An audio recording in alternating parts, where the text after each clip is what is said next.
അടുത്തതായിട്ട് rules of accounts ആണ്. അക്കൗണ്ടിൻ്റെ റൂൾസ് 3 റൂളുകളാണ് അക്കൗണ്ട്സിന് ഉള്ളത്. 1 personal account, 2 real account, 3 nominal account. ഇങ്ങനെ 3 റൂളുകളാണ് അക്കൗണ്ടിന് ഉള്ളത്. 1 പേഴ്സണൽ അക്കൗണ്ട്. പേഴ്സണൽ അക്കൗണ്ടിൻ്റെ rule debit the receiver, credit the giver. Debit the receiver, കിട്ടുന്ന ആളിനെ ഡെബിറ്റ് ചെയ്യണം, കൊടുക്കുന്ന ആളിനെ ക്രെഡിറ്റ് ചെയ്യണം. കുറച്ച് ക്യാഷ് എ എന്ന വ്യക്തി ബി എന്ന വ്യക്തിക്ക് കൊടുക്കുന്നു. അവിടെ ബി എന്ന വ്യക്തിക്ക് കിട്ടുന്നു. അതുകൊണ്ട് കിട്ടുന്ന ആള് ബിയെ ഡെബിറ്റ് ചെയ്യണം, കൊടുക്കുന്ന ആള് എയെ ക്രെഡിറ്റ് ചെയ്യണം. അപ്പം കിട്ടുന്ന ആളിനെ ഡെബിറ്റ് ചെയ്യണം, കൊടുക്കുന്ന ആളിനെ ക്രെഡിറ്റ് ചെയ്യണം. കൊടുക്കുന്ന ആളിന് പോവുകയായതുകൊണ്ടാണ് ക്രെഡിറ്റ് ചെയ്യുന്നത്.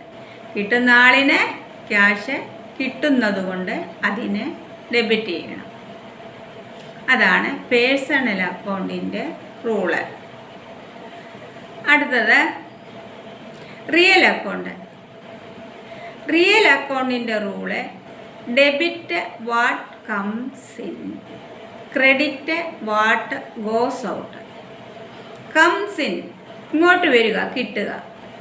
ഗോസ് ഔട്ട് അങ്ങോട്ട് പോകുക അല്ലെങ്കിൽ കൊടുക്കുക. കിട്ടുന്നതിനെ ഡെബിറ്റ് ചെയ്യണം. ഡെബിറ്റ് വാട്ട് കംസ് ഇൻ, എന്താണോ വരുന്നത്, ക്യാഷ് വന്നാൽ ക്യാഷിനെ ഡെബിറ്റ് ചെയ്യണം.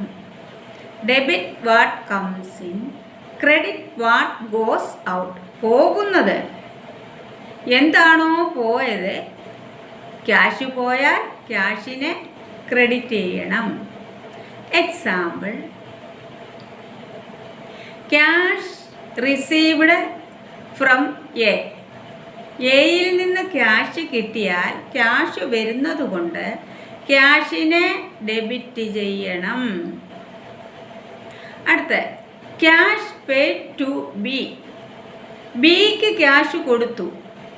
അപ്പോൾ ക്യാഷ് കിട്ടിയത് ബിക്ക് ആയതുകൊണ്ട് കിട്ടുന്ന ആളിനെ ക്രെഡിറ്റ് ചെയ്യണം, ബിയെ ക്രെഡിറ്റ് ചെയ്യണം. Debit what comes in, credit what goes out. പോകുന്ന ആളിനെ, ആരുടെ കയ്യിൽ നിന്നും പോകുന്നോ ആ വ്യക്തിയെയാണ് ക്രെഡിറ്റ് ചെയ്യേണ്ടത്. ഇപ്പം എയുടെ കയ്യിൽ നിന്നും പോയി, അല്ലെ എയുടെ കയ്യിൽ നിന്നും ക്യാഷ് പോയാൽ ആ പോയ ക്യാഷിനെ അവിടെ ക്രെഡിറ്റ് ചെയ്യണം. ഡെബിറ്റ് വാട്ട് കംസ് ഇൻ, വരുന്ന ക്യാഷിനെ ഡെബിറ്റ് ചെയ്യണം. ക്രെഡിറ്റ് വാട്ട് ഗോസ് ഔട്ട്, പോയതിനെ ക്രെഡിറ്റ് ചെയ്യണം. അതാണ് റിയൽ അക്കൗണ്ടിൻ്റെ റൂള്. അടുത്തതായി 3ാമത്തേത് നോമിനൽ അക്കൗണ്ട്. അതായത് debit all expenses and losses. ചിലവുകളെയും നഷ്ടങ്ങളെയും ഡെബിറ്റ് ചെയ്യണം. Credit all incomes and gains.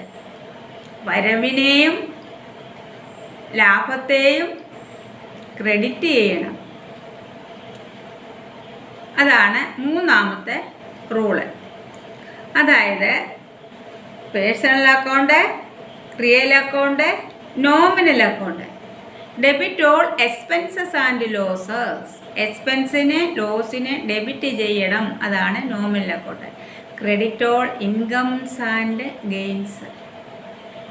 വരവിനെയും ലാഭത്തെയും ക്രെഡിറ്റ് ചെയ്യണം. എക്സാമ്പിൾ, നോമിനൽ അക്കൗണ്ടിൻ്റെ എക്സാമ്പിൾ, ഡെബിറ്റ് ഓൾ എക്സ്പെൻസസ്. ഉദാഹരണം, സാലറി പെയ്ഡ്. സാലറി കൊടുക്കുന്നത് ഒരു സ്ഥാപനത്തിനുണ്ടാകുന്ന ചിലവായതുകൊണ്ട് സാലറിയെ ഡെബിറ്റ് ചെയ്യണം.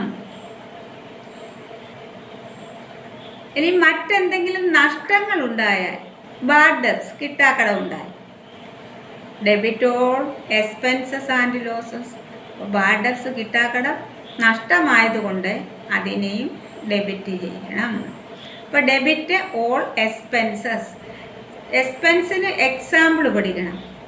എക്സ്പെൻസ് എന്ന് പറഞ്ഞാൽ സാലറി കൊടുക്കുന്നു, റെൻറ്റ് കൊടുക്കുന്നു, സ്റ്റേഷനറി കൊടുക്കുന്നു, സ്റ്റേഷനറി സാധനം വാങ്ങുന്നു, ഇൻഷുറൻസ് കൊടുക്കുന്നു, ഡിപ്രീഷിയേഷൻ തേയ്മാനം ഉണ്ടാകുന്നു, ഓഡിറ്റിന് എക്സ്പെൻസ് വരുന്നു, റേറ്റ് കൊടുക്കുന്നു, അങ്ങനെ ഒരുപാട് ചിലവുകൾ. പ്രിൻറ്റിങ് ആൻഡ് സ്റ്റേഷനറി സാധനങ്ങൾ വാങ്ങുന്നു. ഇതെല്ലാം എക്സ്പെൻസിന് ഉദാഹരണങ്ങളാണ്. നഷ്ടം, ബാഡ് ഡെബ്റ്റ്സ്, കിട്ടാക്കടം ഒരു നഷ്ടമാണ്. അതുകൊണ്ട് അതിനെ ഡെബിറ്റ് ചെയ്യണം. എന്തെങ്കിലും സാധനങ്ങൾ വിറ്റു നഷ്ടമുണ്ടായാൽ ഏത് നഷ്ടത്തെയും ഡെബിറ്റ് ചെയ്യണം. Debit all expenses and losses. Credit all incomes, വരവിനെ ക്രെഡിറ്റ് ചെയ്യണം. വരവെന്ന് പറഞ്ഞാൽ ഇൻട്രസ്റ്റ് കിട്ടും, പലിശ കിട്ടും, കമ്മീഷൻ കിട്ടും. Commission received, interest received, discount കിട്ടും. ഇങ്ങനെ കിട്ടുന്നതിനെല്ലാം ക്രെഡിറ്റ് ചെയ്യണം.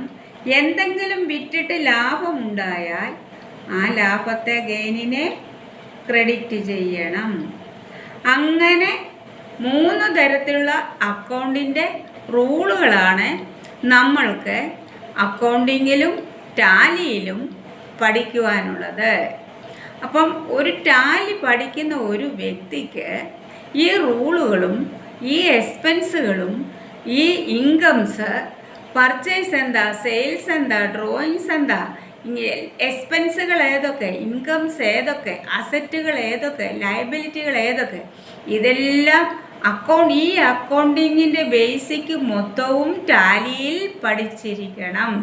അപ്പോൾ ഈ പറയപ്പെടുന്നത് മുഴുവനും അക്കൗണ്ടൻസിയിൽ പഠിക്കുന്നത് പോലെ തന്നെ ടാലിയിലും പഠിച്ചിരിക്കണം.